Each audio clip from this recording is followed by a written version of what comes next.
Hello friends, आपका स्वागत है टेली टाइम्स पर। आपको पूरी कहानी का लिंक डिस्क्रिप्शन में मिलेगा। चलिए शुरू करते हैं आज की कहानी। Rebirth of my agent wifey episode 1। Mumbai शहर, रात का समय। एक ऊंची बिल्डिंग के छत पर एक लड़की को घेर को कुछ लोग खड़े थे। उस लड़की के आंखों में बिल्कुल भी डर नजर नहीं आ रहा था। काले कपड़े पहने हुई वो लड़की बोली, किसी के पास सिगरेट है? जिसे सुनकर वे चारों आदमी कंफ्यूज होकर एक दूसरे को देखते हैं। फिर एक आदमी हंसते हुए बोला, अरे देखो, इसकी मौत सामने खड़ी है और यह कि हमसे सिगरेट मांग रही है पीने के लिए। जिसे सुनकर एक और आदमी हंसते हुए बोला, अरे दे दो ना, बेचारी की आखिर इच्छा पूरी कर दो ना, फिर तो इस ऊपर जाना ही है। वो आदमी अपने हाथ में लिए लोहे की चैन को अपने दूसरे हाथ में कसके पकड़ते हुए बोला। जिसे सुनकर तीसरा टकला आदमी बोला, हाँ भाई, कर दो इसकी इच्छा पूरी, वैसे भी इसके साथ में जो करने वाले हैं वो ये बर्दाश्त नहीं कर पाएगी। इतना बोल वो सामने खड़ी लड़की की ऊपर से नीचे देखने लगता है। वो लड़की अभी चुपचाप खड़े होकर उनकी बातें सुन रही थी और उस टकले आदमी को खुद देखता देख तो उसे एक हल्की सी मुस्कान पास कर देती है, जिस देख उस आदमी की दिल की धड़कन तेज हो जाती है। और अपने साथियों की बात सुनकर वो आदमी अपने पैंट की पॉकेट से सिगरेट की डिब्बी में से एक सिगरेट निकालकर उसे लड़की के आगे कर देता है। तो वो लड़की वो सिगरेट अपने एक हाथ की दो उंगली की फंसाकर उसे अपने मुंह से लाग कर फिर अपने पीछे से एक बंदूक निकाल लेती है, जिसे देखकर वे चारों लग डर से 2 कदम पीछे खड़े हो जाते हैं। एक आदमी बोला, ये लड़की बंदूक नीचे, वरना हमें तुझे यही जान से मार देंगे।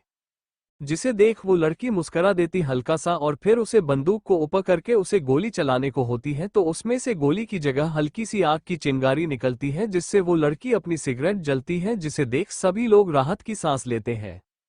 वो लड़की वापस बंदूक पीछे रख देती है और सिगरेट पीते हुए बोली, अच्छा अब बताओ कि तुम लोगों को मेरे पास किसने भेजा और मुझे मारकर तुम्हें क्या मिलेगा? इतना बोल सिगरेट का धुआं ऊपर की साइड छोड़ देती है। उस लड़की की बात सुनकर उन सभी लोगों का लीडर बोला, देख लड़की, तेरा मरना तय है। अगर तू वो चिप हम दे देगी शांति से जिसमें तूने हमारे बॉस के खिलाफ सबूत जुटाए हैं, तो हम लोग तेरे साथ कुछ नहीं करेंगे और तुझे बहुत आसान मौत देंगे। जिसे सुनकर वो लड़की उस आदमी को देखकर बोली, और ऐसा मैंने नहीं किया तो? जिसे सुनकर वो टकला आदमी हंसते हुए बोला, तो हम पहले तेरे साथ खेलेंगे और फिर मारकर यहां से नीचे फेंक देंगे। जिसे सुनकर वाकई सभी साथी मुस्कुरा कर उस लड़की को देखते हैं, जिसके चेहरे के भाव में कोई परिवर्तन नहीं आया था, वो अभी नॉर्मल खड़ी थी। जिसे देखकर वे सभी लोग एक दूसरे को देखते हैं और एक आदमी बोला, भाई यह इसे नहीं मानेगी। जिसे सुनकर वो आदमी बोला, नहीं मान रही तो तुम लोग देख क्या रहे हो, पकड़ो इस और इसके कपड़े उतरकर उस चिप को मेरे पास लेकर। जिसे सुनकर एक आदमी उस लड़की के पास आकर उसके कंधे पर हाथ रखने वाला होता है, तभी वो लड़की अपने हाथ लिए सिगरेट को उस आदमी के गर्दन पर बुझा देती है, जिसके साथ ही उसकी चीख सभी के कानों में सुनाई देती है और वो अपने गर्दन पर हाथ रख डांस करने लगता है, जिसे देखकर वो लड़की मुस्कुराने लगती है। तभी 2 लोग अपने हाथ में लोहे का डंडा और चैन से उस लड़की की ऊपर हमला कर देते हैं, जिसे देख वो लड़की नीचे पड़े लोहे की चैन को उठाकर उन दोनों के वॉर को रोककर उन्हीं पिटाई शुरू कर देती है। वे दोनों नीचे पड़े बुरी तरह चीखने हैं।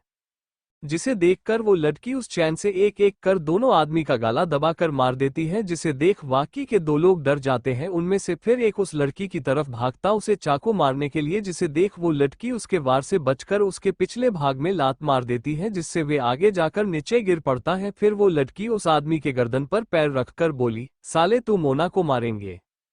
लेकिन तभी आखिर आदमी जो बचा था को अपने हाथ में बंदूक लेकर उसे मोना की तरफ पॉइंट करके बोला, लड़की अब तू नहीं बचेगी। मोना उस आदमी को देखती तो वो आदमी गली चालने ही वाला था, तभी वो आदमी नीचे गिर पड़ता है। मोना उसके पीछे देखती है तो वहां एक हैंडसम लड़का खड़ा हुआ था, जिसे देख वो लड़की मुस्कुराकर बोली, गुड जॉब बिक्की। जिसे सुनकर वो लड़का हल्का सा मुस्कुरा देता है। तभी मोना नीचे पड़े आदमी को उसकी शर्ट की कॉलर पकड़कर खड़ा करके बोली, अब बता तू किसके कहने पर मुझे मारने आए थे? वो लड़का बिक्की भी मोना के पीछे आकर खड़ा हो जाता है। वो आदमी मोना की बात सुनकर बोला, तू जानकर क्या करेगी, वैसे भी तू अब मरने वाली है। जिसे सुनकर मोना कंफ्यूज होकर उसे देखती है, तभी उसे कुछ एहसास होता है तो और वो अपना सिर मूड कर देखती है तो बिक्की उसके ऊपर गन पॉइंट करके खड़ा था। जिसे देख मोना बोली, बिक्की यह क्या मजाक है, गन नीचे करो। जिसे सुनकर बिक्की बोला, सॉरी यार लेकिन ऊपर से ऑर्डर है कि तुझे खत्म कर दिया जाए और वे लोग बहुत खतरनाक है, उन्होंने तेरे पूरे परिवार को खत्म कर दिया, मुझे भी धमकी दी है कि मैंने ऐसा नहीं किया तो मेरे परिवार को नीचे छोड़ेंगे, तो गुड बाय मोना, उम्मीद है तू मुझे समझगी। इतना बोल वो नम आंखों से मोना के सीने पर गोली चला देता है, जिसकी लगते ही मोना हवा में उड़ते हुए जाकर पीछे गिरती है। उसके आंखों में नमी थी, वो चाहती तो बिक्की की गोली से बच सकती थी, लेकिन उसकी फैमिली नहीं रही तो वो क्या करेगी जीकर। मोना जाकर नीचे गिरती है, उसके मुंह से खून आने लगता है, उसके आंखों के आगे अपने मॉम डैड छोटा भाई का चेहरा था। मोना के मुंह से खून आ रहा था, उसका साथी जिस पर वो विश्वास करती सबसे ज्यादा वो अभी भी उस आदमी के साथ खड़ा था, उसकी तरफ बंदूक पॉइंट करके। तभी विक्रम के फोन पर किसी का कॉल आता है तो मोना को कॉल रिसीव करके बोला, जी बॉस काम हो गया, मैंने उसे गोली मारे दी, वो सामने ही नीचे पड़ी है, आप लोग मेरे अपना वादा पूरा करो और मेरे परिवार को छोड़ दो। जिसे सुनकर कॉल की तरफ से आवाज आती है, बहुत खूब तुमने मुझे खुश कर दिया और चिंता मत, तुम्हारे घर पूछने पर तुम्हें तुम्हारा परिवार मिल जाएगा। अच्छा मोना से मेरी बताओ करो मारने से पहले। जिसे सुनकर विक्रम यस बॉस बोलकर अपने फोन को मोना के कान के पास लाकर बोलो, मोना बॉस। मोना दर्द में बोली, आपने ऐसा क्यों किया, अगर मुझसे कोई प्रॉब्लम थी तो मुझे मार देते, मेरी फैमिली को क्यों सही दिया आपने। जिसे सुनकर दूसरी तरफ आवाज आती है, सॉरी मोना लेकिन हमने सोचा उससे ज्यादा माफिया फैल चुका है हमारे देश में और जो उसे सपोर्ट कर रहा है वे ऊपर के आदमी है, अगर मैंने ऐसा नहीं किया होता तो मैं और मेरा परिवार भी नहीं बचता, इसलिए मुझे अपनी बाकी टीम को बचाने के लिए तुम्हारी और तुम्हारे परिवार की बलि देनी पड़ी। जिसे सुनकर मोना के चेहरे पर फेंकी मुस्कान आ जाती है और दर्द में बोली, आप इसे मत बोलो कि अपने यह मजबूरी, क्या आप भी उन लोगों से मिले हैं, साफ साफ बोलो ना, और वैसे अब आप झूठ बोलकर क्या करेंगे, मैं तो वैसे ही मरने वाली हूँ, उसके बाद आप भी इस देश को खत्म करने में उनका साथ आराम से दे सकते हो। मोना की बात सुनकर फोन से आवाज आए, आई एम रियली सॉरी, मैं कुछ नहीं कर सकता, ना मैं तुम्हारी फैमिली को बचा पाया ना तुम्हें, क्योंकि तुम्हारे बारे में अब पूरे माफिया को पता चल गया है कि उनके साथ रहकर वो तुम ही जो उनके खिलाफ सबूत जुटा रही थी, और तुम्हारा नाम है मोना, चलो बाय, भगवान तुम्हारी आत्मा है शांति दे, बाकी में तुम बहुत अच्छी एजेंट थी जिसने इस देश को कई मुसीबत से बचाया था, पर अफसोस कि यह देश तुम्हें एक गद्दार के रूप में याद रखेगा। जिसे सुनकर मोना के आंखों से एक निकल जाता है, उसने इस देश सेवा में अपने सपने सब कुछ छोड़ दिया, उसे बदले में क्या मिल रहा है, गादार का टैंक और अपनी फैमिली की मौत। कॉल कटने के बाद विक्रम मोना के मैने के पॉकेट से सारे सबूत की वो चिप निकाला कर खड़ा होकर मोना के सीने पर एक गोली और चलाकर बोला, सॉरी बेबी, हम अगले जन्म जरूर साथ होंगे। मोना के सीने में गोली लगते ही खून की उल्टी के साथ उसकी आंखें बड़ी बड़ी हो जाती है, जिसे देख वो आदमी बोला, देख क्या रहे, अब इस यहां से नीचे फेंक दो ताकि इस पर आत्महत्या का आरोप भी लगा सके।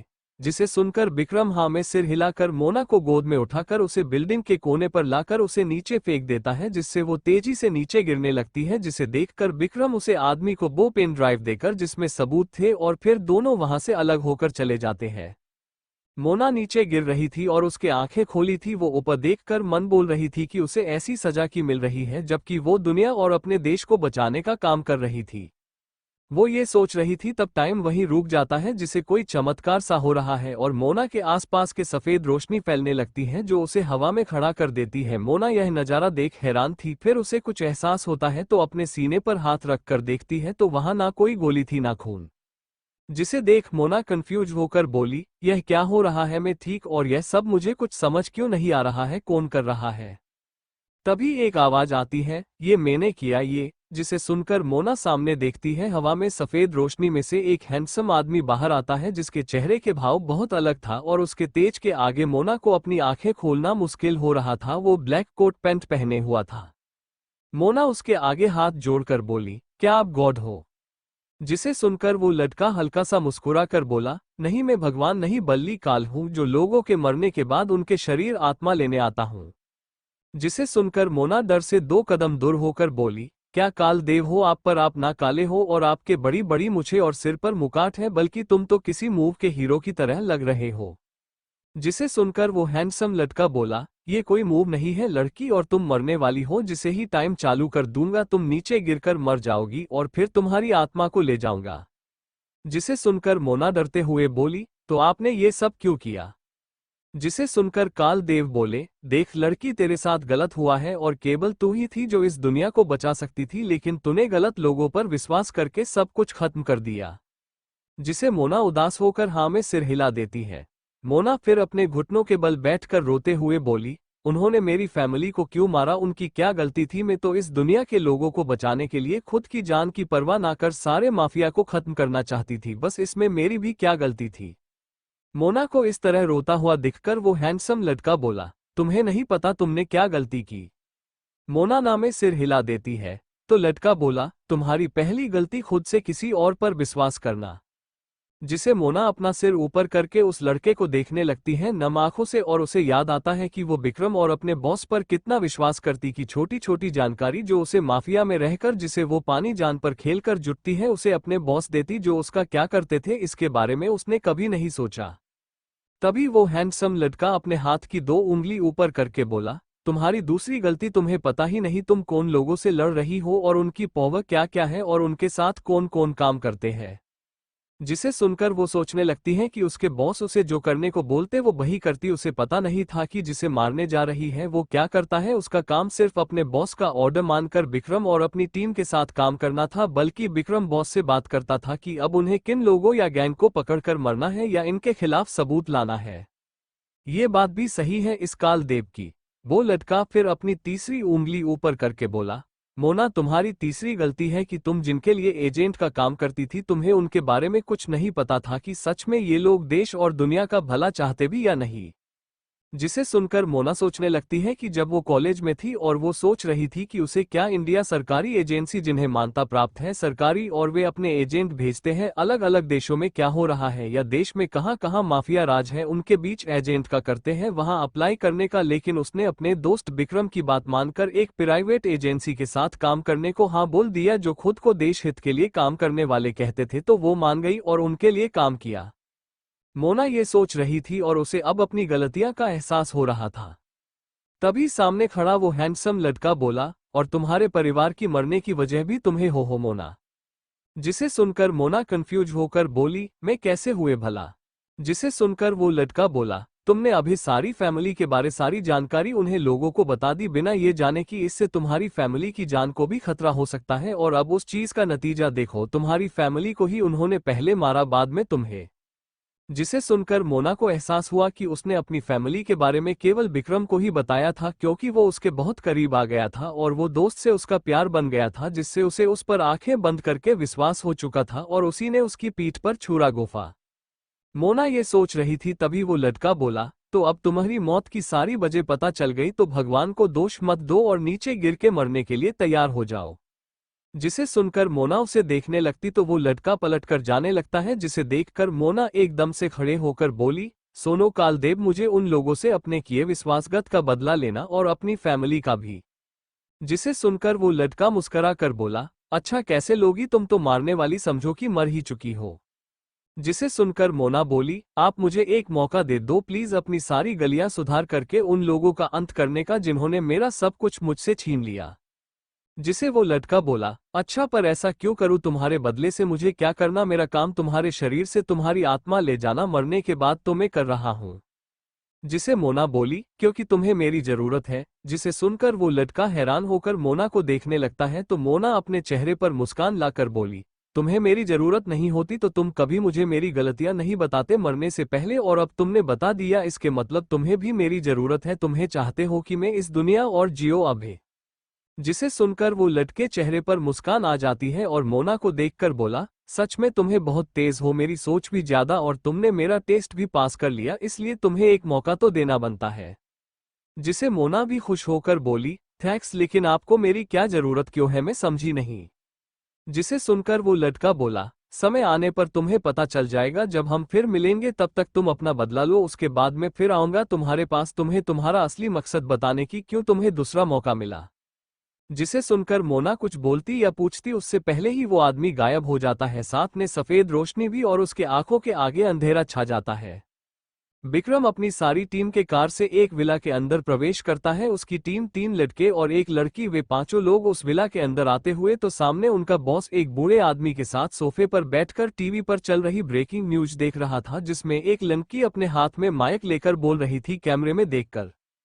तो दोस्तों, मैं इस समय मौजूद हूँ मुंबई के शहर की सबसे ऊंची बिल्डिंग के नीचे, जहां से कुछ एक घंटे पहले एक लड़की ने ऊपर से नीचे गिर खुदकुशी कर ली और आप मेरे पीछे देख सकते हैं उस लड़की की लाश को एम्बुलेंस में रखा जा रहा है। हम वहां नहीं जाने दिया जा रहा है। पुलिस चारों तरफ से घेरा बनाए हुए है। यहाँ बहुत भीड़ होती जा रही है। फिर मैं आपके लिए किसी पुलिस वाले से बात करके देखती हूँ, वे हम बताएंगे कि यह लड़की कौन है और इसने खुदकुशी क्यों की।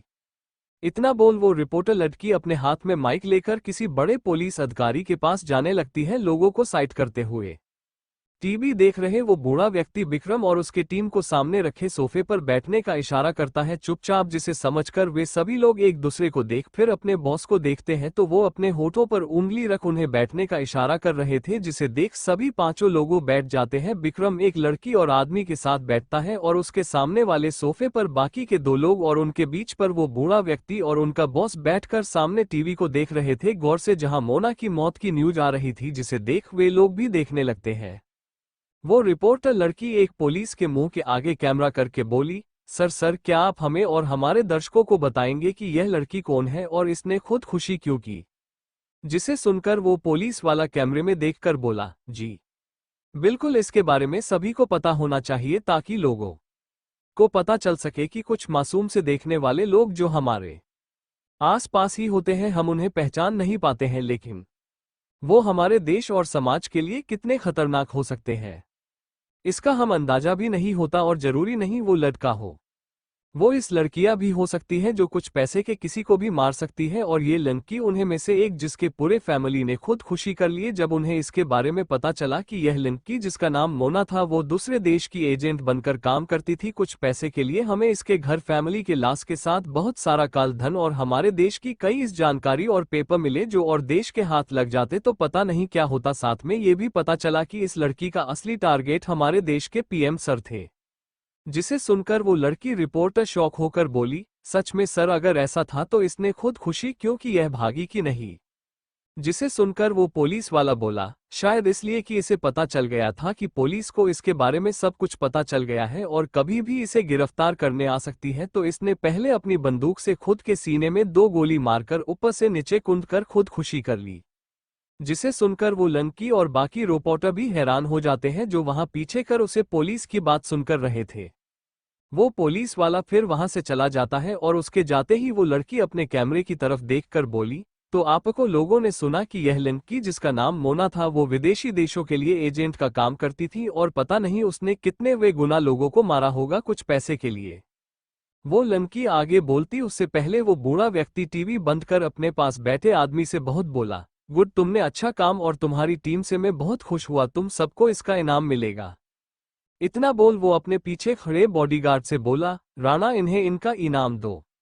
जिसे सुनकर सभी के चेहरों पर मुस्कान आ जाती है। जिसे सुनकर राणा वहां से जाता है और फिर एक बड़ा बैग लेकर आता है और उसे सबके बीच में रख देता है और फिर उसमें पहले इन चारों लोगों को 5-5 लाख रुपए और विक्रम को 2 लाख क्योंकि उसने मोना को मारा था और आखिर उनके बॉस बाकी के 70 लाख रुपए देता है, जिन्हें देख सभी खुश होकर उस बूढ़े आदमी के पैर छूकर जाने को होते हैं तो सभी को रोक कहता है कि अपना मुंह नहीं खोले किसी की आगे, वरना उसके साथ मोना जैसा हाल किया जाएगा।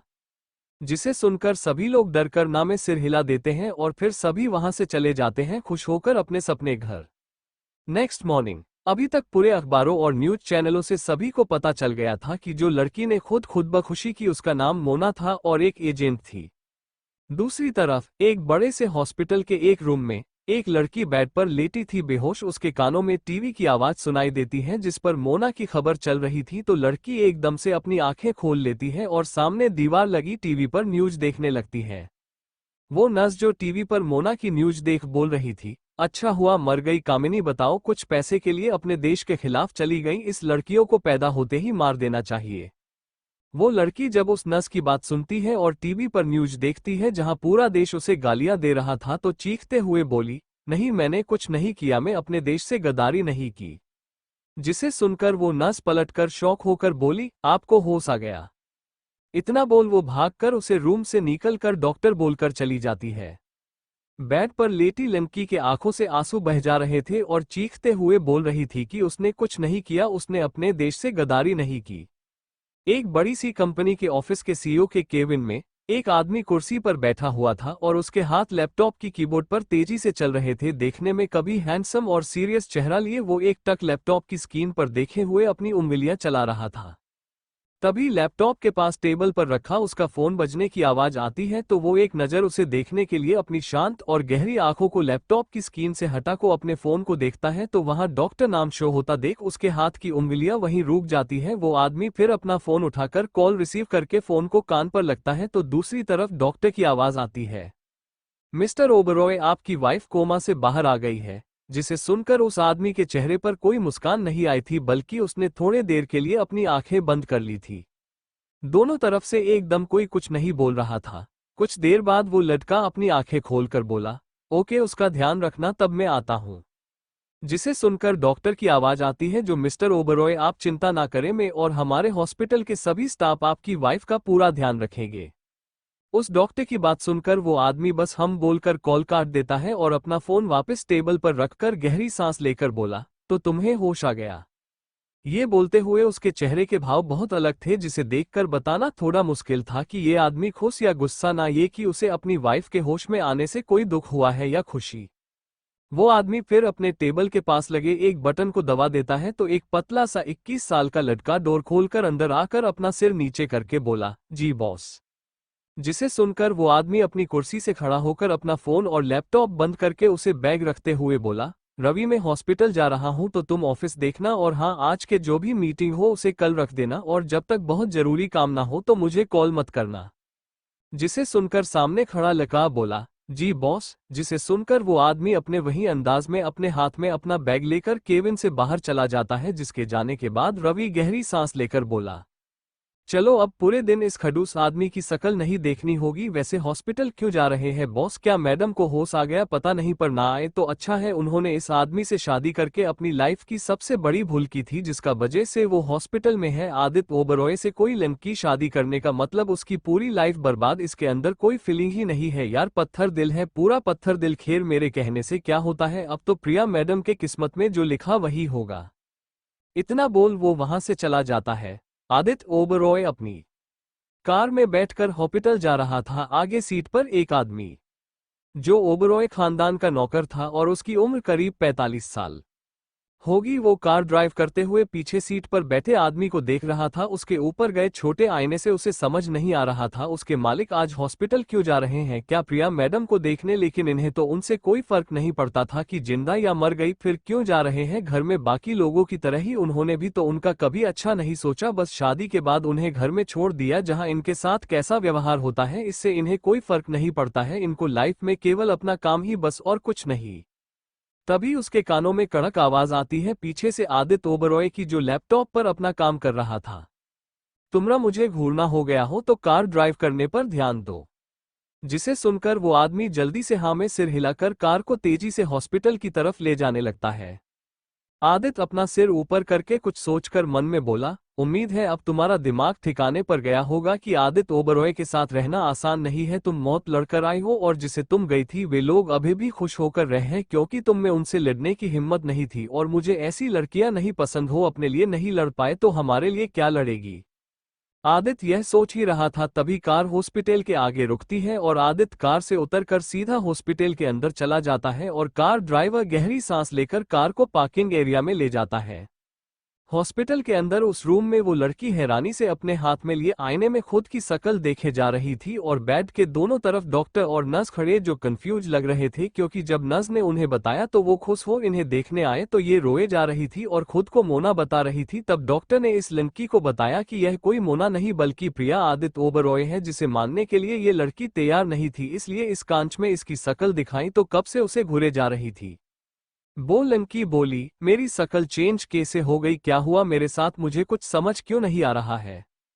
कोई डॉक्टर कुछ बोलता तभी रूम का डोर खुलता है तो सभी डॉक्टरों के साथ मोना भी सामने देखती है तो वहां एक हैंडसम लड़का जिसके चेहरे पर कोई भाव भी थे, काले कपड़े पहने हुए था। उसके आने से सभी नर्स और डॉक्टर्स की हालत खराब होने लगी थी। मोना कंफ्यूज होकर उस आदमी को देखकर बोली, ये कौन है? जिसे सुनकर नर्स और डॉक्टर सामने खड़े इंसान को देखते हैं जिसके चेहरे के भाव चेंज हो गए थे। तुम कौन हो?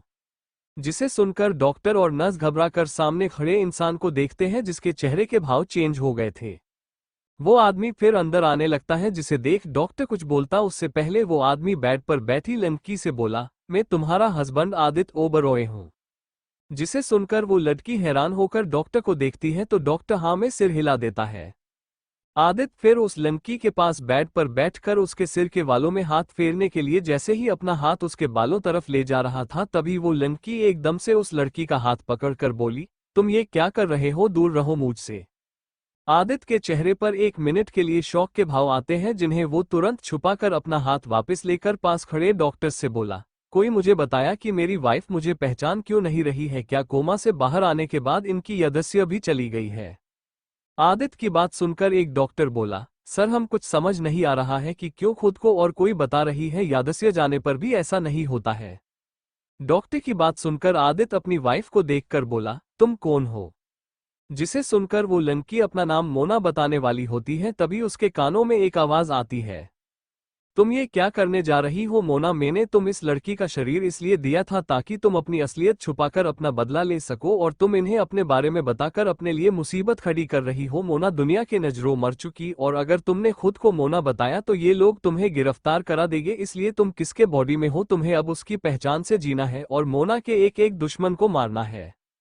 उस आवाज को सुनकर मना आसपास देखती है तो उसे कई काल देव नहीं देखते हैं। मोना अब समझ चुकी कि मोना मर गई, अब ये लड़की प्रिया है। आदित्य के साथ डॉक्टर और नर्स कंफ्यूज होकर मोना को देख रहे थे। मोना फिर अपना सिर पकड़कर बोली, मैं कौन हूं, मुझे कुछ याद क्यों नहीं आ रहा है। जिसे सुनकर आदित्य डॉक्टर को घूरता है तो वो डॉक्टर डरते हुए बोला, सॉरी सर, लेकिन अभी यह अपने कोई और बता रही थी। उसे डॉक्टर को आदित्य घूर के देखते और फिर मोना को देखकर उसे कंधे से पकड़कर बोला, तुम आराम करो थोड़ी देर, इतना बोल वो मोना को आराम से बेड पर लेटा देता है तो मोना हल्का सा मुस्कुराकर हाँ में सिर हिलाकर अपनी आंखें बंद कर लेती है। आदित्य ये देख मोना के सिर के बालों में हाथ फेरते हुए डॉक्टर से बोला, तुम लोग फिर इनकी जांच करके मुझे बताओ कि क्या सच में इनको याददाश्त गई है और क्या ये पूरी तरह से कोमा से बाहर आ चुकी या नहीं। आदित्य की बात सुनकर डॉक्टर हाँ में सिर हिलाकर बोला, जी सर, आप हमें एक दिन का समय दीजिए, हम आपको क्लियर बता देंगे इनके बारे में। जिसे सुनकर आदित्य मोना के माथे पर किस करके बोला, ओके वाइफी, अपना ध्यान रखना, मैं शाम को आऊंगा तुम्हारे पास आरव के साथ। इतना बोल आदित्य खड़ा होकर एक नजर अपनी वाइफ को देखकर पलटकर वापस चला जाता है और उसके जाते ही सभी लोग राहत की सांस लेते हैं। मोना की हाथों की मुट्ठी कस चुकी थी आदित्य के किस करने से, अगर वो मोना होती ना तो इस समय इस आदमी की लाश नहीं पड़ी होती, इसकी इतनी हिम्मत कि इसने उसे किस किया। मोना फिर नॉर्मल होती है, उसे एहसास हो चुका था कि यह आदमी जो इस शरीर का पति है वो जा चुका है, पर यह आरव कौन है। मोना ये सोच ही रही थी अपनी आंखें बंद कर, तभी उसे एहसास हुआ कि नज ने उसे बेहोशी का इंजेक्शन लगा दिया है और अब उसे बहुत नींद आ रही थी, और यही सोच वो गहरी नींद में चली जाती है। कुछ देर बाद आदित्य का विला में आदित्य की कार अंदर इंटर होती है और कार अंदर आकर रुकती है तो आदित्य अपने हाथ में बैग लेकर कार से बाहर आकर घर के अंदर चला जाता है। आदित्य घर के अंदर आता है तो एक 3 साल का छोटा सा लड़का भागकर सीढ़ियों से नीचे आ रहा था और उसके पीछे एक 45 साल की औरत आ रही थी। वो लड़का, नहीं नहीं, हम ये कड़वा जूस नहीं पीना। वो औरत, अरे आरव आप थोड़ा सा पी लो ना, आपकी तबीयत खराब है ना, इससे सही हो जाएंगी। आदित्य वहीं रुक कर बोला, आरव ये क्या है, तुम आंटी को परेशान क्यों कर रहे हो। उस आवाज को सुनकर उस बच्चे के कदम सीढ़ियों के नीचे आकर रुके जाते हैं और वो अपना सिर नीचे कर लेता है। वो औरत भी नीचे आकर आदित्य को देखकर बोली, अरे आदित्य बाबा आप आ गए इतनी जल्दी। जिसे सुनकर आदित्य अपना बैग टेबल पर रख और सोफे पर बैठकर बोला, हाँ आंटी आज काम कम था ऑफिस में, बस इसलिए। इतना बोल आदित्य आरव को देख बोला, आरव इधर आओ अपने डैड के पास, मेरे पास आपके लिए एक गुड न्यूज है आपके मॉम को लेकर। जिसे सुनकर आरव एकदम अपना सिर ऊपर करके भागकर आकर आदित्य के पास बैठकर बोला, क्या गुड न्यूज डैड, क्या मॉम वापस आ रही है। जिसे सुनकर आदित्य आरव को अपनी गोद में बैठाकर बोला, ऐसा ही कुछ, लेकिन पहले आप ये कड़ा पूरा लो। आदित्य आंटी के हाथ से वो गिलास आरव के मुंह के आगे कर देता है तो आरव बिना कुछ बोले एक बार में पूरा गिलास खाली देता है, जिसे देखकर आंटी मुस्कुराकर गिलास वापस लेते हुए बोली, ये लड़का अपने माँ के लिए कुछ भी कर सकता है। आरव फिर आदित्य को देखकर बोला, डैड अब बोलो ना, क्या गुड न्यूज है मॉम के बारे में। आदित्य गहरी सांस लेकर बोला, हम शाम को आपकी मॉम से मिलने जा रहे हैं। जिसे सुनकर आरव की आंखें बड़ी बड़ी हो जाती है। आरव अपने डैड की बात सुनकर पहले शॉक हो जाता है, सामने खड़ी आंटी भी हैरान थी। तभी आरव एकदम से आदित्य के गले लगकर बोला, आप सच बोल रहे हैं ना डैड, हम मॉम के पास जा रहे हैं। आपने तो कहा था कि वो अपने काम से विदेश गई है, तो क्या हम उनके पास जा रहे हैं? आरव की बात सुनकर आदित्य उसे अच्छे से अपने गोद में बिठाकर उसके सिर के बालों में हाथ फेरते हुए बोला, हाँ बिल्कुल, लेकिन वो वापस आ गई है, लेकिन उनकी तबीयत खराब हो गई इसलिए वो डॉक्टर अंकल के पास है, तो वे हमारे पास नहीं आ सकती अभी, इसलिए हम उनसे मिलने के लिए जा रहे हैं। जिसे सुनकर आरव बहुत खुश हो जाता है और खुशी में आदित्य के गल पर किस करके बोला, डैड मुझे अभी मॉम के पास लेकर चलो ना प्लीज। जिसे सुनकर आदित्य ना में सिर हिलाकर बोला, अभी नहीं, मॉम ने माना किया है कि मेरे आरव की दिन के समय गर्मी में मत लाना, उसे शाम को लाना। जिसे सुनकर आरव का चेहरा उदास हो जाता है, लेकिन फिर वो ये सोचकर खुश था कि अब वो अपनी मॉम को देख सके। पिछले कितने टाइम से उसने उनकी ना आवाज सुनी थी ना उन्हें देखा था। आरव ये सोच ही रहा था, तभी एक आवाज आती है, अच्छा तो बहू होश में आ गई। जिसे सुनकर आरव, आदित्य और आंटी अपना सिर ऊपर सीढ़ियों की तरफ देखती है, तो वहां एक आदित्य की शोतली मां के साथ उनके दोनों बच्चे जो आदित्य से 3 साल छोटे थे खड़े। आदित्य की सौतेली मां का नाम माया था, जिनकी शादी आदित्य के पिता से तभी ही हो गई थी जब वो केवल आरव जैसा था जो आदित्य से दिखावे का प्यार करती है। इनके एक तरफ एक लड़का जिसकी उम्र 25 साल होगी और उसका नाम विक्रम है, और दूसरी तरफ एक लड़की जिसकी उम्र 21 के करीब होगी और उसका नाम रिया है। ये दोनों आदित्य के पैसे को खर्च करते हैं और अपनी मां के साथ मिलकर आदित्य की पहली वाइफ टीना को मार दिया, जो आरव को बचाते हुए मरी थी। तब से आदित्य इस लड़की से शादी करना चाहता था जो इन लोगों से लड़कर अपने परिवार को बचाने की ताकत रख सके। प्रिया से आदित्य यही सोचकर शादी की थी, लेकिन एक दिन उसे पता चला कि वो सीढ़ियां से गिर गई और उसे हॉस्पिटल लेकर गए तो वो कोमा में चली गई थी। इसलिए आदित्य को अब लगाने लगा था कि प्रिया उसके बेटे को रक्षा नहीं कर सकती, और उसे ये भी लगा था कि शायद प्रिया अब होश में ही नहीं आए, लेकिन वो गई तो आदित्य एक मौका और देना चाहता है प्रिया को, वरना वो अपने बेटे को यहाँ से दूर कहीं और ले जाएगा। आदित्य की एक प्रॉब्लम है ये थी कि इन लोगों के बारे में सब कुछ जनाने के बाद कुछ भी नहीं कर रहा था, तो इसकी वजह उसके पिता की आखिर इच्छा दिन के तीनों को घर से ना निकाले। आदित्य यह सोच रहा था और ऊपर सीढ़ियों खड़े तीनों लोग थोड़े हैरान लग रहे थे, जिसे उन्हें विश्वास ना हो कि आदित्य जो बोल रहा है वो सच भी हो सकता है। रिया अपने मॉम के कान में बोली, मॉम अपने तो बोला कि काम हो गया, कल रात को प्रिया मर चुकी है, तो आदित्य क्या बोल रहा है अपने बेटे आरव से? जिसे सुनकर विक्रम भी घेरे से सामने देखते हुए बोला, माँ आपको पता है ना कि आदित्य की वाइफ का मरना हमारे लिए कितना जरूरी है। अगर वो फिर सच में इस घर में आए तो हमारे सारे खर्चे और पैसे आने बंद हो जाएंगे इस आदित्य की पॉकेट से। अपने दोनों बच्चों की बात सुनकर माया बोली, चुप रहो और मुझे पूछने दो, इससे अगर सोच में जिंदा है और होश में गई तो हमने जिस नर्स को पैसे दिए थे उस लड़की को मारने के लिए उसने हमें धोखा दिया है, या फिर यह आदित्य का बच्चा अपने बेटे आरव को पागल बना रहा है। अपने मॉम की बात सुनकर विक्रम और रिया हाँ में सिर हिला देते हैं, ऐसा हो सकता है। माया फिर अपने दोनों बच्चों के साथ नीचे आ जाते हैं, तो आदित्य आंटी को आरव को उसके रूम में ले जाने को बोलता है और आरव से कहता है अभी आराम करे, शाम को चलेग। जिसे सुनकर आरव खुश होकर आंटी के साथ अपने रूम में चला जाता है और माया रिया और विक्रम के साथ आकर आदित्य के सामने वाले सोफे पर बैठ जाती है। आदित्य जिसे देखकर बोला, मॉम ये सच कि प्रिया को होश आ गया है और मैं हॉस्पिटल से आ रहा हूं जहां उसकी अभी और जांचें हो रही है, और मुझे ऐसा लगता है उसकी याददाश्त जा चुकी कि वो मुझे पहचान ही नहीं पाए। आदित्य की बात सुनकर माया, रिया और विक्रम हैरान थे। वे ये सुनकर रहता राहत की सांस लेते हैं कि प्रिया की याददाश्त जा चुकी है, इसका मतलब उसे याद नहीं होगा कि उसके समय तब क्या हुआ था जब कोमा में गई थी। आदित्य उन तीनों गौर से देख रहा था और समझ रहा था कि इन लोगों को अब खुशी क्यों होने लगी। यह इनको अच्छी किस्मत ही है कि प्रिया की याददाश्त जा चुकी है, वरना ये तीनों जेल में होते हैं। आदित्य यह सोच ही रहा था, तभी माया जी खुश होते हुए, वाह ये तो बहुत खुशी की बात कि मेरी प्यारी बहू को होश आ चुका है। जिस सुनकर रिया और विक्रम भी मुस्कुराने लगते हैं। आदित्य हाँ में सिर हिला बोला, हाँ खुशी की तो बात है, देखते शाम को डॉक्टर क्या जवाब देते हैं। माया बोली, तू चिंता मत कर और सब सही होगा, जा थोड़ा आराम कर ले। जिसे सुनकर आदित्य हाँ में सिर हिलाकर सोफे से खड़ा होकर अपने रूम की तरफ जाने लगता है, जिसे देख रिया बुरा सा मुंह बनाकर बोली, बुरा मूड खराब हो गया मेरा तो। विक्रम बोला, छोड़ ना, उसे थोड़ी याद होगा, हम केस अब उसे फिर से अपने जाल में फंसा कर खत्म कर देंगे। जिसे सुनकर माया बोली, वो तो होना ही, आपकी बार उसे कोमा में जाने का मौका भी नहीं देंगे।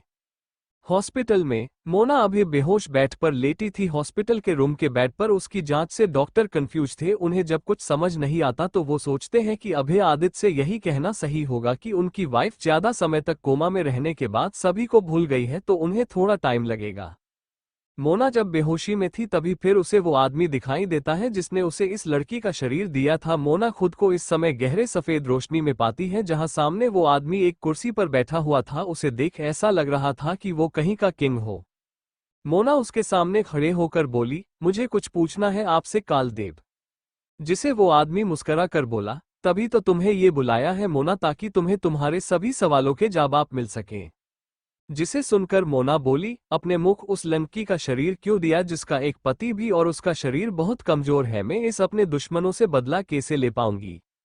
मोना की बात सुनकर वो आदमी अपनी कुर्सी से खड़ा होकर बोला, वो लड़की जिसका शरीर तुम्हें मिल चुका है उसके साथ भी गलत हुआ है, तो वो कल रात को मर गई, लेकिन इसकी आखिर इच्छा थी कि उसका पति और उसका बेटा उन लोगों से दूर रहे जिन्होंने उसे मारा था और उन्हें उनकी किए की सजा भी मिले, इसलिए मुझे तुम्हें उसके शरीर में भेजना पड़ा ताकि तुम खुद के साथ उस लड़की आखिर इच्छा पूरी कर सको।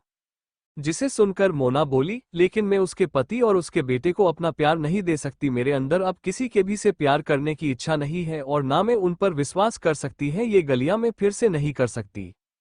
जिसे सुनकर वो आदमी हंसते हुए बोला, ओके, तो तुम केवल उनकी रक्षा करो और उन लोगों की उनके किए की सजा दो जिन्होंने उस लड़की को मारा है, क्योंकि अब तुम्हें इस लड़की का शरीर मिला है तो इसकी इच्छा पूरी करना तुम्हारा कर्तव्य है, और रही प्यार की तो वो शायद फायदा तुम्हें उन दोनों से हो जाए। जिसे सुनकर मोना नामे सिर हिलाकर बोली, कभी नहीं होगा ऐसा, और जिस दिन उन लोगों सजा मिल जाएंगी तो उसके पति और बेटे से हमेशा के लिए दूर चली जाएंगी, क्योंकि मेरे दूसरे जन्म में मुझे सिर्फ उन लोगों को मारना है जिन्होंने मेरे और मेरे परिवार को मारकर मुझे मेरे हो देश के लोगों की नजरों में बुरा बना दिया। मोना की बात सुनकर कालदेव मुस्करा कर बोला, अच्छा, जरूर करो ऐसा, पर मेरी बात याद रखना, तुम्हें इस लड़की प्रिया का भी बदला लेना है। मोना हाँ में सिर हिला देती है तो कालदेव उसे जानने की आज्ञा देते हैं और मोना के जाते ही वापस अपनी कुर्सी पर बैठकर मुस्कराते हुए बोले, मोना तुम खुद को नहीं रोक पाओगी, क्योंकि प्यार चीज इस हो पत्थर में जान ला सकती है, तो तुम कहां से बच पाओगी। शाम के समय आरव आदित्य के साथ कार में बैठकर अपने मां से मिलने के लिए निकल जाता है। वो बहुत खुश था, जिसका एहसास आदित्य को था। कार चला रहे राज अंकल भी पीछे बैठे आरव को देखकर खुश हो रहे थे, जो आदित्य को परेशान कर रहा था और उसे काम ही नहीं करने दे रहा था लैपटॉप पर अपने सवाल पूछकर। डैड बताओ ना, माँ ने क्या बोला था मेरे बारे में? आरव आदित्य कंधे से पकड़कर हिलाकर बोला। जिसे सुनकर आदित्य बोला, आरव देखो, अभी मैं काम कर रहा हूँ और आप अपनी मॉम से पूछ लेना थोड़ी देर बाद, अभी मुझे परेशान ना करो, समझे तुम्हें। जिसे सुनकर आरव उदास सा चेहरा लेकर आदित्य से दूर होकर बैठ जाता है, मुंह फुलाकर। आदित्य एक नजर उसे देखता है और फिर अपना लैपटॉप बंद कर उसे साइड में रखकर फिर आरव को पकड़कर उसे अपने गोद में बैठा कर बोला, अच्छा सोनो, अभी तुम्हारी मॉम को चोट लगने से ज्यादा कुछ याद नहीं है तो वहां रोना मत, अगर तुम्हारी माँ तुम्हें पहचाने ना तो। आदित्य की बात सुनकर आरव की आंखें बड़ी बड़ी हो जाती हैं और आदित्य को देखकर बोली, तो क्या मॉम कुछ भी याद नहीं है? मैं भी नहीं। आदित्य गहरी सांस लेकर हाँ में सिर हिलाकर बोला, हाँ, लेकिन धीरे धीरे उन्हें याद आ जाएगा, तो तुम उनसे नाराज मत होना और ना रोना, उन्हें प्यार से अपने बारे बताकर याद दिलाना, ओके। जिसे सुनकर आरव हाँ में सिर हिला देता है मुस्कुराकर। कुछ देर बाद हॉस्पिटल के रूम में मोना होश में आकर बेड पर बैठकर कालदेव की बातों को याद करके सोच रही थी। तभी एक छोटा सा लड़का जो देखने में बहुत क्यूट और हैंडसम था, वी रूम का डोर खोलकर बोला, मॉम मैं आ गया। इतना बोल वो मोना को देख उसे अपनी मां समझकर भागकर आता है उसके पास, मॉम मॉम बोलते हुए। मोना उसे देखने लगती है तो यही प्रिया का बेटा जिसे सबसे ज्यादा खतरा है। वो ये सोच ही रही थी तभी आरव बेड पर छाड़कर मोना के गले लग जाता है। मोना बस देखती ही रह जाता है। मोना शौक में ही थी तभी वो छोटा लड़का बेड पर चढ़ जाता है पास रखी कुर्सी की मदद से और फिर मोना के गले लगकर बोला, मम्मा आप कैसी हो? आपको आपने आरव की याद नहीं आई क्या? आप मुझे भूल गई क्या? बताओ ना, क्या आपको अपना आरव याद नहीं है? आरव रोते हुए बोले जा रहा था मोना के गले लगकर। मोना आरव के ऐसा करने से शौक से बाहर आती है और उसकी बात सुनकर पहले सामने डोर के पास खड़े आदित्य और डॉक्टर को देखती है जो उसे ही गौर से देखे जा रहे थे। तभी आरव अपना सिर मोना के कंधे से दूर करके उसे नम आंखों से देख फिर अपने छोटे छोटे हाथों में मोना का चेहरा लेकर बोला, माँ बोलो ना, क्या आपको मैं याद नहीं हूँ? देखो मुझे गौर से, मैं आपका आरव हूँ, हम साथ में कितनी मस्ती करते थे। माँ कभी कभी आप मेरे लिए घर में सबसे लड़ जाती है और मेरे एहसास की पिटाई भी खाती थी। माँ बोलो नो। ये सब बोलते हुए उसके आंखों से आंसू निकल कर नीचे गिर रहे थे और फिर बीच बीच में सांसें ले रहा था, जो मोना को और क्यूट लग रहा था। सच में प्रिया का ये छोटा सा शैतान बहुत प्यारा है और चाहकर भी इस नहीं बोल पा रही थी कि वो उसे नहीं जानती है। तभी आदित्य अंदर आते हुए बोला, आरव अपनी माँ को ज्यादा परेशान मत करो, मैंने कहा था उन्हें धीरे धीरे याद आएगा, अभी से उन्हें इतना याद मत दिलाओ। इतना बोल वो आरव को मोना से दूर करने के लिए जिसे उसे पकड़ने वाला होता है, तभी मोना आदित्य को हाथ दिखाकर दूर हो रहने का इशारा करके बोली, रहने दीजिए मुझे मेरे बेटे के पास। जिसे सुनकर आदित्य के हाथ वहीं रुक जाते हैं और वो उन दोनों को देखने लगता है, जहां अब मोना ने आरव दोनों छोटे छोटे हाथों को अपने हाथ में लेकर चूम लिया था और आरव के चेहरे से आंसू साफ करते हुए बोली, अरे मेरा बच्चा रो क्यों रहा है? और तुम चिंता मत करो, तुम्हारी मम्मा दुनिया में हर किसी को भूल सकती है लेकिन अपने आरव को नहीं। इतना बोल वो आरव के गाल पर एक किस करके मुस्कुरा कर उसे देखने लगती है, तो आरव के चेहरे पर मुस्कान आ जाती है और खुश होकर मोना के गले लगकर उसके गाल पर किस करते हुए बोला, मतलब आपको मैं याद हूं ना मॉम, आपको आपका आरव याद है? जिसे सुनकर मोना मुस्कुराकर उसके सिर के पीछे बालों में प्यार से हाथ फेरते हुए बोली, हाँ मेरा बच्चा, मॉम को आप याद हो और वो आपको याद रखेगी, हमेशा ही रखेगा।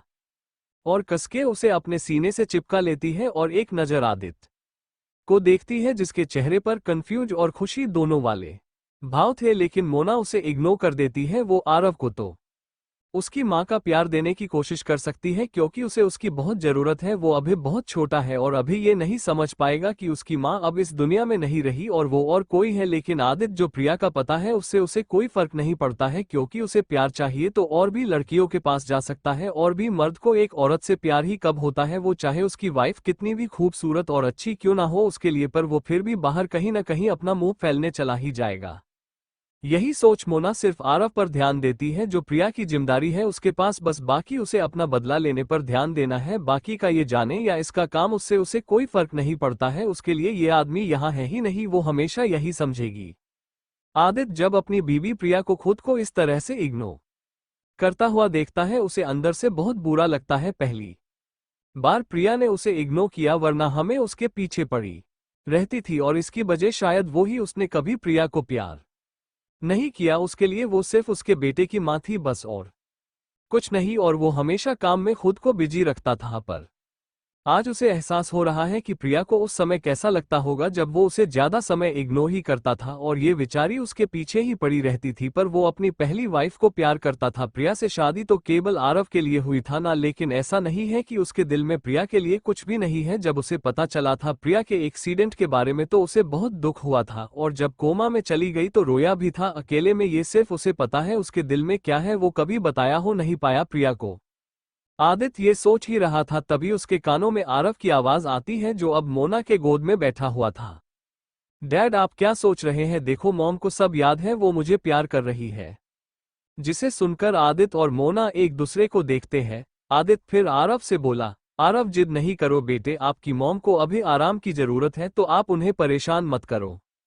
जिसे सुनकर आरव उदास सा चेहरा बनाकर अपना सिर नीचे कर लेता है, तो ये देख मोना बोली, रहने दीजिए, हम ठीक है अब।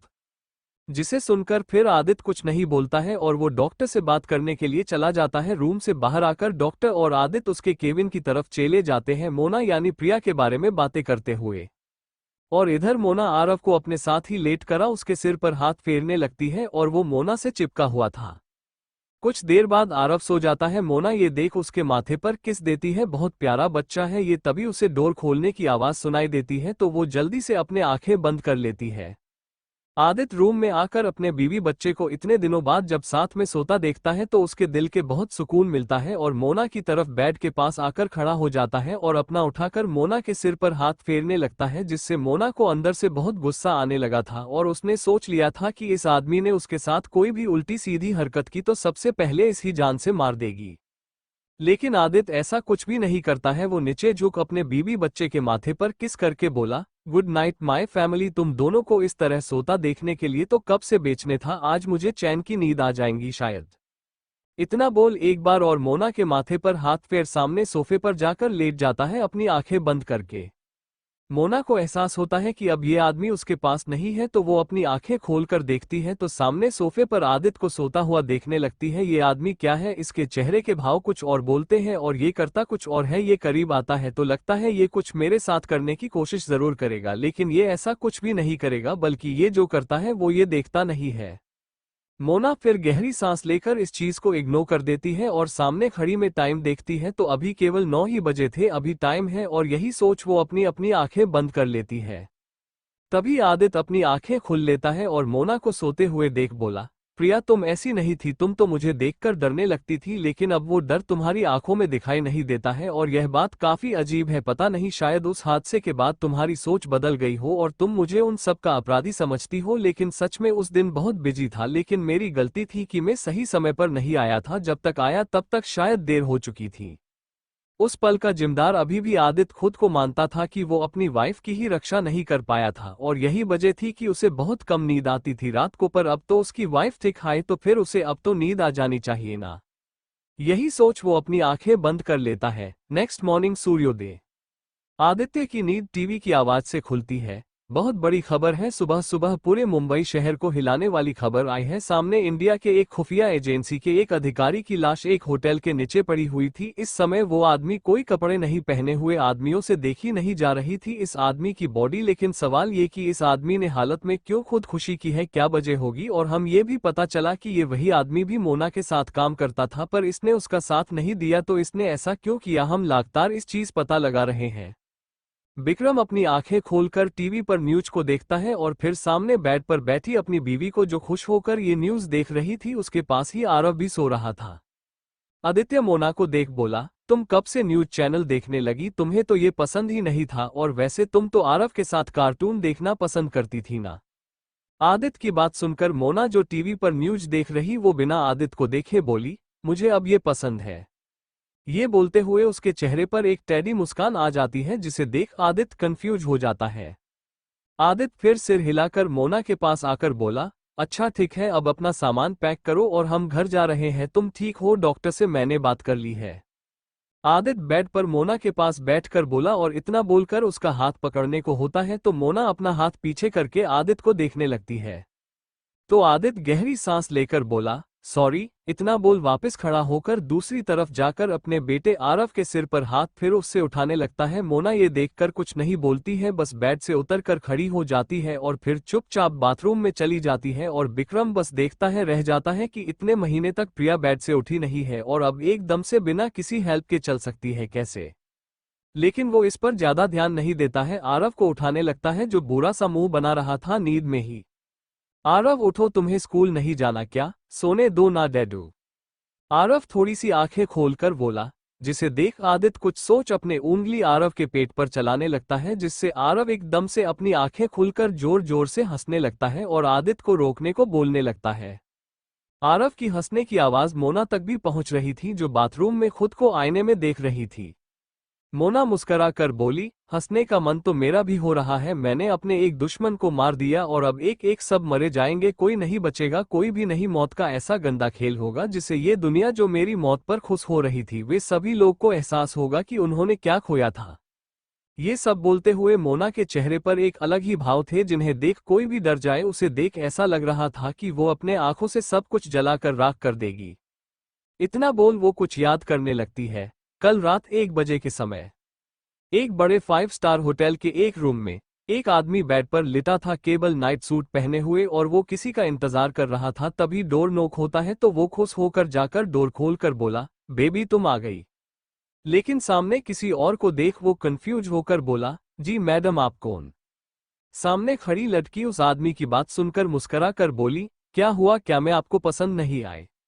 जिसे सुनकर वो आदमी सामने खड़ी लड़की को ऊपर से नीचे देखता है तो लड़की तो अच्छी थी देखने में, लेकिन उसके चेहरे पर मास्क था, जिसे देख वो कंफ्यूज होकर बोला, पर आपने अपना ये चेहरा क्यों छुपाया हुआ है मुझसे। जिसे सुनकर वो लड़की रूम आते हुए दरवाजा बंद करके वापस पलट कर बोली, आपको मेरे चेहरे से क्या लेना है, आपको जो चाहिए वो मैं दे सकती हूँ।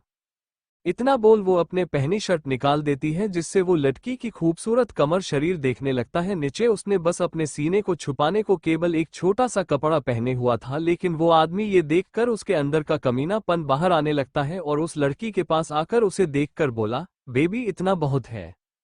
और इतना बोल वो उसे लड़की को उठाकर उसे बेड पर ले जाने लगता है, जिसे देख वो लड़की मुस्कुराकर उसके सीने पर हाथ फेरते हुए बोली, लगता है तुम्हें बहुत जल्दी है, वैसे तुम तो अपनी जीएफ का इंतजार कर रहे थे ना, अगर वो आ गई तो।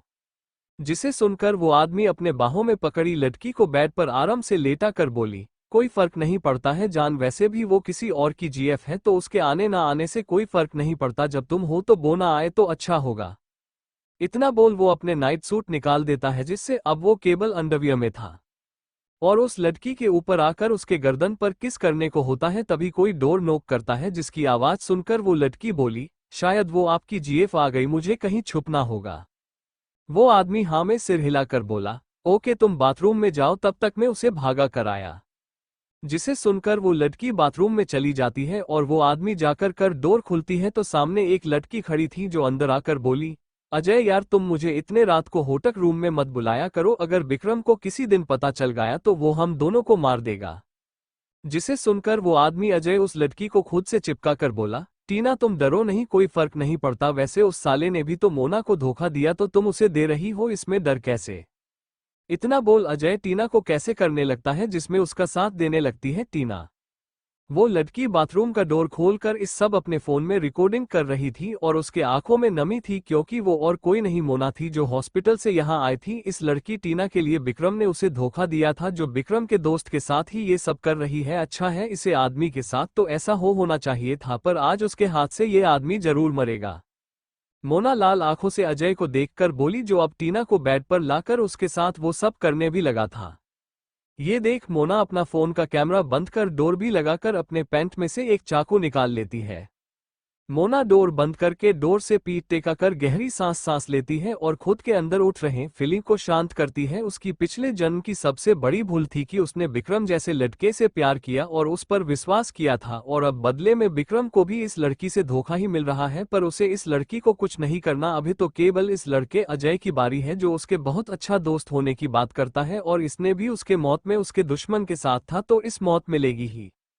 थोड़ी देर बाद टीना अपने कपड़े पहनकर बेड पर लेट अजय को देखकर बोली, ये लास्ट बार था अजय, अब आज के बाद मुझे गलती से भी कॉल मत करना। विक्रम के लाइफ से मोना हमेशा के लिए जा चुकी है तो अब केवल मेरा, इसलिए मैं उसे और अब धोखा नहीं दे सकती हूँ। अपने फोन से हमारे सारी फोटो डिलीट कर देना। बाय, तुमने मुझे तब प्यार दिया जब मुझे इसकी बहुत जरूरत थी, इसलिए विक्रम के बाद अगर कोई मेरे दिल में राहत है तो वो तुम हो। इतना बोल अजय के माथे पर किस करके अपना बैग लेकर चली जाती है रूम से, और इसके जाते ही अजय बाथरूम के डोर की तरफ देखकर बोला, तुम अब बाहर आ सकती हो। जिसे सुनकर मोना डोर खोलकर बाहर आकर बोली, यार मुझे लगता है कि मैं ही इस काम करती हूँ, लेकिन तुम दोनों तो बहुत बड़े वाले निकले, मतलब अपने ही दोस्त को धोखा दे रहे हो। जिसे सुनकर अजय मोना का हाथ पकड़कर उसे अपने पास खींचकर बोला, बेबी अभी तुमने मेरा असली चेहरा देखा ही कहाँ है। इतना बोल वो मोना के होठों पर किस करने वाला होता है तो मोना उसके होठों में उंगली रखकर बोली, बाहर बालकनी में चले खुली हवा में। जिसे सुनकर अजय पहले थोड़ा कंफ्यूज होता है और फिर मुस्करा कर बोला, ओके चलो। इतना बोल वो मोना का हाथ पकड़कर मुस्करा कर उसके साथ बालकनी में आकर मोना को रेलिंग से टेका कर उसका चेहरा अपने हाथ में लेकर बोला, बेबी अब मत रोकना मुझे। इतना बोल वो अपनी आंखें बंद करके अपने होठ मोना के होठों के पास लाने लगता है तो मोना के चेहरे पर टेढ़ी मुस्कान आ जाती है, और वो अपना एक हाथ अजय की कंधे पर रख और दूसरा से उसकी शर्ट पकड़कर उसे उठाकर बिल्डिंग से नीचे लटका कर बोली, गुड बाय मेरे दोस्त। जिसे सुनकर अजय कुछ समझ पर और उसे प्रिया के चेहरे में मोना का चेहरा दिखाई ही दिया, तब तक मोना अपने हाथ छोड़ देती है, जिससे अजय नीचे गिरते हुए शॉक होकर बोला, मोना, और जाकर नीचे गिरता है। ये मोना बोली, कस तुम मेरे साथ होते अजय। इतना बोल वो अपने आंखों से आंसू साफ कर देती है। मोना बाथरूम में ये सोच ही रही थी तभी कोई डोर नॉक करता है, मॉम डोर खोल, बाहर आओ, हमें घर जाने के लिए लेट हो रहा है और डेडू को ऑफिस भी जाना है फिर। जिसे सुनकर मोना होश में आकर बोली, अभे आए बेटे बस 2 मिनट। इतना बोला अपने हाथ पैर धोकर बाहर आ जाती है, जिसे देखकर आरव उसका हाथ पकड़कर बोला, आप कितने देर से अंदर थी मॉम, आपको पता है मैं और डेड कब से आपका इंतजार कर रहे थे। उसकी बात सुनकर मोना सामने सोफे पर बैठे आदित्य को देखती है जो उसे ही देख रहा था। जिसे देख मोना आरव को गोद में लेकर बोली, अच्छा बाबा सॉरी मम्मा से गलती हो गई, अब माफ कर दो मुझे। जिसे सुनकर आरव ना में सिर हिलाकर बोला, कोई बात मम्मा, आरव और आरव के डैडू आपसे नाराज नहीं है। आरव मोना के गाल पर किस करके आदित्य को देखता है तो आदित्य हाँ में सिर हिला देता है और फिर खड़े होकर बोला, चले। मोना हाँ में सिर हिला देती है तो आदित्य आरव को बोला, आरव नीचे उतरो, मॉम की गोद से उन्हें वजन लग रहा होगा। जिसे सुनकर आरव मोना को देखता है तो मोना आरव के गाल पर किस करके बोली, कोई बात नहीं, आरव की मॉम बहुत स्ट्रांग है। जिसे आरव आदित्य को देखता है मुस्कुरा कर, जिसे देख आदित्य घुर के उसे देखता है और फिर आगे जाने लगता है तो मोना उसके पीछे चलते हुए आरव के कान में बोली, आरव आपके डैडू खड़ूस क्यों है। जिसे सुनकर आरव की आंखें बड़ी बड़ी हो जाती है और अपने डैड को देखकर हंसते हुए बोला, हाँ आपने सही कहा मॉम, डैडू खड़ू।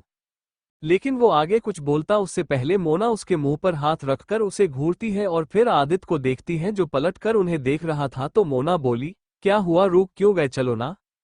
इतना बोल वो लिफ्ट में चली जाती है और उसे देखकर आदित्य भी, और ये सब देख आरव बड़ी मुश्किल से अपनी हंसी को कंट्रोल कर रहा था। मोना उसे आंखों के इशारे से चिप रहने का इशारा कर रही थी। आदित्य सब समझ रहा था लेकिन वो कुछ बोलता नहीं है क्योंकि कहीं ना कहीं उसे भी यह पसंद आ रहा था। सभी लोग फिर हॉस्पिटल से बाहर आ जाते हैं। आदित्य मोना को वहीं खड़े रहने को बोलाकर अपनी कार लेने चला जाता है। मोना भी हाँ में सिर हिलाकर आरव को लिए खड़ी हो जाती है वहां। तभी उसे अंदर से एक औरत की आवाज आती है, चोर चोर पकड़ो, ये आदमी मेरा बैग लेकर भाग रहा है। जिसे सुनकर गेट पर खड़े गार्ड उसे पकड़ने की कोशिश करते हैं लेकिन वो चोर इतना तेज था कि उनके हाथ में नहीं आता है। आरव और मोना ये देख रहे तभी मोना उस चोर के पैरों के आगे अपने एक पैर कर देती है जिससे मोना के कदम से ऐसा करने वो आदमी नीचे गिर पड़ता है। जिसे देखकर वे गार्ड उसे पकड़ लेते हैं। वो औरत आकर उस चोर से अपना बैग लेकर उस आदमी के गाल पर 2 थप्पड़ मारकर बोली, इस जेल भजे तभी इस आदमियों को हाथ लगेंगे, कोई पुलिस को कॉल करो। वो औरत आसपास खड़े लोगों से बोली, जिसे सुनकर 1-2 आदमी कॉल करने भी लगते हैं। वो आदमी जिसने चोरी की थी वो हाथ जोड़कर माफी मांग रहा था कि उसे छोड़ दो, वो अपने बच्चों का पेट भरने के लिए मैंने चोरी की थी बस। इतना बोल वो रोने लगता है। जिसे देख आरव मोना से बोला, मॉम आप उस आदमी को छोड़ने को बालो ना देखो, वो रो रहा है। अपने कहा था कि आदमी जब रोता है जब बहुत परेशान हो अपने परिवार के लिए। आरव की बात मोना उस देखकर बोली, आप क्या चाहते हो आरव की उसे जाने दे, देखो उसने चोरी की थी ना, तो चोरी करना गलत बात है ना, और अगर उसे छोड़ दिया तो फिर चोरी करेगा। जिसे सुनकर आरव अपना छोटा सा सिर हाँ में हिलाकर बोला, हाँ मॉम, हो सकता है आप जो बोल रही है वैसे ही हो, लेकिन ये अंकल जेल चला गया तो इनके बच्चों कौन खाना देगा, वो भूखे नहीं मारेंगे मॉम। आरव की बात सभी लोग सुन रहे थे और सभी को उसकी बात सही लगी थी। मोना प्यार से आरव के सिर पर हाथ फेरते हुए बोली, अरे वाह मेरा बेटा तो बहुत समझदार है। जिसे सुन आरव मुस्कुरा कर बोला, अपने ने सिखाया है।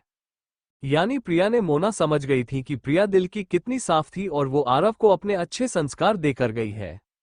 यही सोच मोना उन दोनों गार्डों से बोली, इन्हें छोड़ दो। जिसे सुनकर वे दोनों गार्ड तो हाँ में सिर हिला देते हैं और वहां खड़े लोगों को ये फैसला सही लगता है। लेकिन वो औरत मोना को देखकर बोली, आप कौन होती हो उसे छोड़ने वाली, ये आदमी मेरा बैग लेकर भागा था तो मैं इस नहीं छोड़ सकती जब तक ये आदमी को मैं पुलिस के हवाले ना करवा दूं, समझी आप। जिसे सुनकर मोना उसे घूर के देखती है। उन दोनों गार्ड ने उस आदमी को छोड़ दिया था लेकिन वो भागा नहीं था और हाथ जोड़कर खड़ा था सबके आगे। इसका मतलब साफ था कि आरव सही, ये आदमी दिल का बुरा नहीं है, वो मजबूरी में ही चोरी करता है।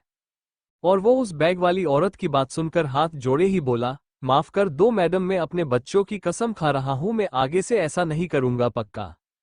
जिसे सुनकर वो औरत बुरा सा मुंह बनाकर बोली, मुझे तुम जैसे लोगों पर थोड़ा विश्वास नहीं तो तुम्हें सजा मिलना जरूरी। इतना बोल अपने फोन से पुलिस को कॉल करने को होती है। ये देख मोना उसके हाथ से बैग लेकर वापस उस आदमी के हाथ में पकड़ा कर बोली, भाई आप इस ले जाओ, मेरी ही गलती थी जो मैंने आपको पकड़वाया इस औरत के बैग के लिए। जिसे सुनकर वो औरत का मुंह खोला का खोला रह जाता है। वहां खड़े आदमी बोले, हाँ हाँ यह सही, जब इन्हें तुम्हारी बात पर विश्वास नहीं है तो ये बैग लेकर भाग जाओ, कोई तुम्हें नहीं रुकेगा।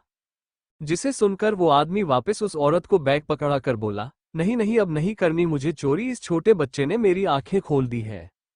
जिसे सुनकर सभी आरव को देखते हैं जो मुस्कुरा रहा था। ये देख आखिर में वो औरत भी उस आदमी को जाने का इशारा कर देती है। वो आदमी सबके आगे हाथ जोड़कर, उसके बाद सभी वहां से चले जाते हैं। भीड़ के जाते ही आरव और मोना को आदित्य की कार खड़ी दिखाई देती है, किसके पास आदित्य भी खड़ा और आरव को मुस्कुरा कर देख रहा था। उसका बेटा सच में कमाल का, इसके लिए तो उसे प्रिया को थैंक्स बोलना ही होगा कि प्रिया ने उसे इतना सब कुछ सिखाया।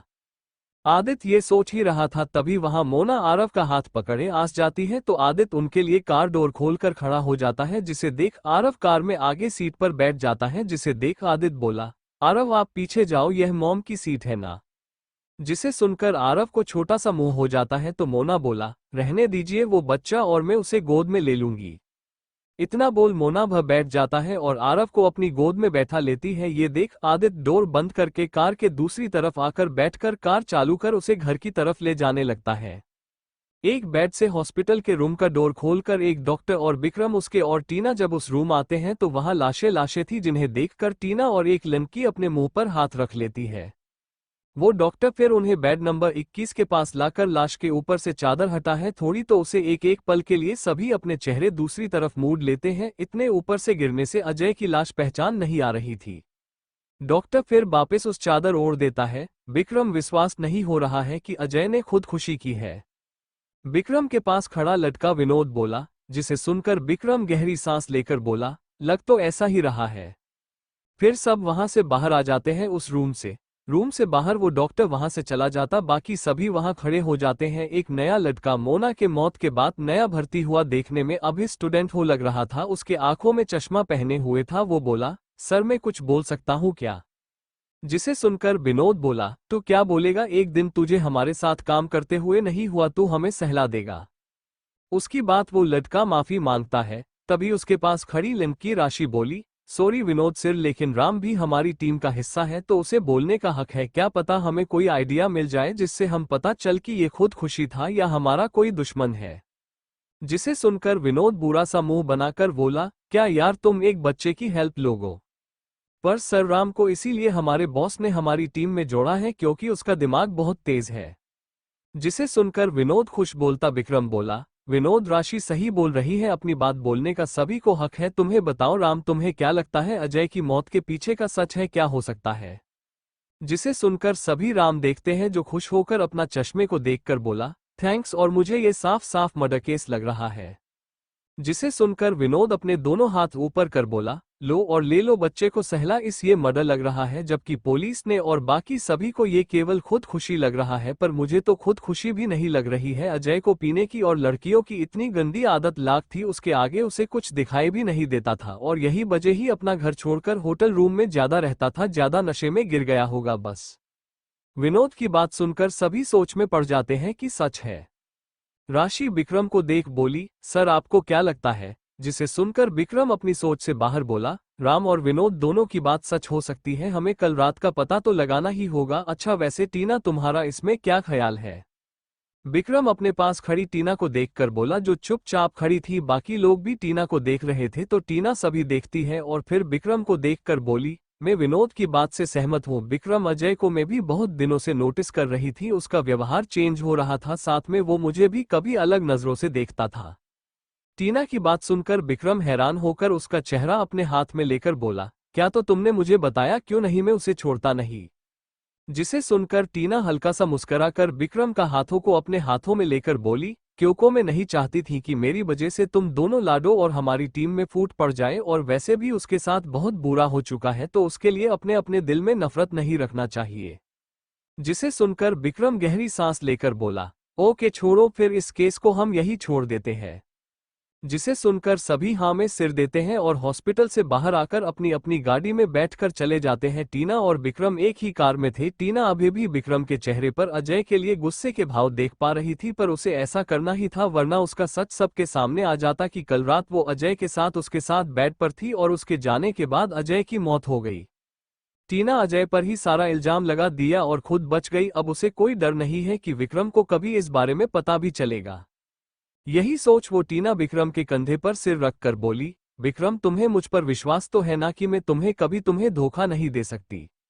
जिसे सुनकर विक्रम कार के ब्रेक लगा देता है एकदम और फिर टीना को उसके कंधे से पकड़कर बोली, खुद से भी ज्यादा विश्वास है मुझे तुम पर टीना, और बहुत प्यार भी तुम्हारे लिए ही तो मैंने मोना को हमारे रास्ते से हटा दिया।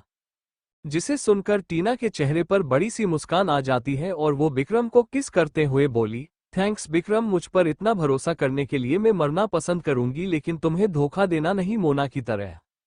जिसे सुनकर विक्रम भी टीना के किस में उसका साथ देते हुए बोला, हाँ पता है, तभी मैंने तुम्हें चुना था। इतना बोल वो उस पल को याद करने लगता है जब टीना ने मोना का सोच उसके सामने लाई थी। फ्लैशबैक, मोना के मौत के एक दिन पहले विक्रम अपने केबिन में था, तभी टीना उसका डोर खोलकर अंदर आकर अपने हाथ में लिए फोटो को विक्रम के मुंह पर मारकर बोली, लो देख लो उस लड़की का सच जिसके लिए तुमने मेरे प्यार को ठुकरा दिया विक्रम। टीना नम आंखों से बोली। जिसे देखकर विक्रम कंफ्यूज होकर नीचे झुककर जामनी से वे सारी फोटोज को उठाकर देखता है। उन्हें देखकर विक्रम की आंखें शौक से बड़ी बड़ी हो जाती हैं। उनमें मोना एक लड़के को किस कर रही थी तो किसी में वो लड़का मोना की गर्दन पर किस रहा, उसे बाहों में भरकर। जिसे देखकर विक्रम का चेहरा गुस्से से लाल हो जाता है और गुस्से से केबिन से जाने के होता है तो टीना उसका हाथ पकड़कर बोली, नहीं समीर, तुम ऐसा करोगे तो वो इन्हें फोटोज को गलत बता देगी। जिसे सुनकर विक्रम कंफ्यूज होकर बोला, पर उसने मुझे धोखा दिया है टीना। टीना हाँ में सिर हिलाकर विक्रम का चेहरा अपने हाथों में लेकर बोली, तो तुम भी उसे धोखा ही दो विक्रम। इतना बोल टीना विक्रम को किस करने लगती है, जिसे देख और इसकी बात सुनकर विक्रम इस बार टीना को खुद से दूर नहीं करता है बल्कि वो उसका साथ देने लगता है। और जब बॉस का कॉल आता है और उनकी टीम में किसी एक को मारने की बोलते हैं तो विक्रम मोना को चुनता है क्योंकि वो उससे बहुत ज्यादा गुस्सा था। फ्लैशबैक एंड विक्रम ये सोचकर कार में टीना को किस कर रहा था और टीना के दिमाग में कुछ और ही चल रहा था। उसने उस दिन विक्रम को जो तस्वीर दिखाई थी उसमें कोई और लड़का नहीं बल्कि अजय था और टीना के जगह वो थी। उसने बहुत अच्छे एडिटर से अजय के चेहरे पर किसी और चेहरा और अपने चेहरे के जगह मोना का चेहरा लगाया था। अगर उस दिन वो विक्रम को मोना के पास जाने देती तो मोना 2 मिनट में उसका सच विक्रम के सामने ले आती है, पर उसने विक्रम के गुस्से को उसके खिलाफ यूज करके उसे हमेशा के मोना से दूर कर दिया। यही सोचकर टीना के चेहरे पर मुस्कान आ जाती है। विक्रम टीना से दूर होकर उसके सिर के बालों को पीछे करके बोला, तुम पर मुझे खुद से ज्यादा विश्वास है बेबी, मैं खुद पर शक कर सकता हूं, तुम पर नहीं। जिसे सुनकर टीना विक्रम के सीने से चिपक जाती है और विक्रम उसे मुस्कुराकर अपने बाहों में भर लेता है। दूसरी तरफ ओबरॉय विला में आदित्य अपनी कार को विला के मेन बड़े से गेट से अंदर ले जाता है। कार बड़े से गार्डन के बीच बने रोड से होकर जा रही थी। मोना इस बड़े से घर को देख आदित्य को देख मन में बोली, ये आदमी तो बहुत बड़ा वाला है यार, मतलब इतना बड़ा राजा जैसा महल है इसका। इसके साथ ही मोना को अपना छोटा सा घर याद आता है जिसमें लोग ज्यादा थे और कमरे कम। उसका भाई और वो एक ही रूम में सोते थे, लेकिन घर को याद कर मोना को पानी फैमिली याद आती है जो अब नहीं रही। जिसे याद कर उसके आंखों में आंसू आ जाते हैं। कार रुकने के बाद आदित्य आरव और मोना को देखता है तो अपनी वाइफ प्रिया के आंखों में आंसू देख आदित्य को लगता है कि प्रिया को घर आने की खुशी नहीं हुई, और होगी भी क्यों, इस घर में उसे जान से मारने की कोशिश की गई थी और जिन्होंने की थी वो आदित्य का ही परिवार है जिसे वो छोड़ नहीं सकता। पर इसका मतलब ये नहीं था कि वो अपनी वाइफ का बुरा नहीं चाहता था, बस वो अपने पिता को दिए हुए वचन से बंधा हुआ है। आदित्य ये सोच रहा था तब तक आरव और मोना डोर खोलकर कार से बाहर आ जाते हैं। दोनों आदित्य के उतरने का इंतजार कर रहे थे तो आदित्य को किसी सोच में खोया हुआ देखकर मोना और आरव कंफ्यूज होकर एक दूसरे को देखते हैं और फिर आरव बोला, डैडू आओ ना, आप क्या सोचने लगे। जिसे सुनकर आदित्य अपनी सोच से बाहर आकर उन दोनों को देखकर फिर कार का डोर बंद करके दोनों के पास आकर बोला, चलो। तो आरव आदित्य का भी हाथ पकड़ लेता है। आदित्य पहले मोना को देखे जो आरव के ऐसा करने से उसे ही देख रही थी और फिर दोनों आरव को देखते हैं अपना सिर नीचे करके। तो आरव दोनों का एक एक हाथ पकड़कर मुस्कुरा कर उन्हें देखकर बोला, मैं अपने मॉम डैड के साथ घर के अंदर जाना चाहता हूँ। उसकी बात सुनकर मोना अपना हाथ पीछे लेने को होती है, लेकिन फिर आरव के चेहरे की मुस्कान देखकर उसका मन नहीं होता कि इस बच्चे का दिल दुखाने का, तो बस हल्का सा मुस्कुरा कर हाँ में सिर हिला देती है। ये देखकर तीनों घर के मेन डोर के पास आकर अंदर एक साथ अपने एक पैरों को रखते हैं, जिसे देखकर घर के बाकी लोगों को चेहरों के भाव चेंज हो जाते हैं। Thank you for listening. मुझे उम्मीद है आपको ये स्टोरी पसंद आई होगी। अगर आपको पसंद आई है तो प्लीज लाइक और कमेंट करना ना भूलें और मोर स्टोरीज के लिए सब्सक्राइब करें। मिलते हैं नेक्स्ट वीडियो में।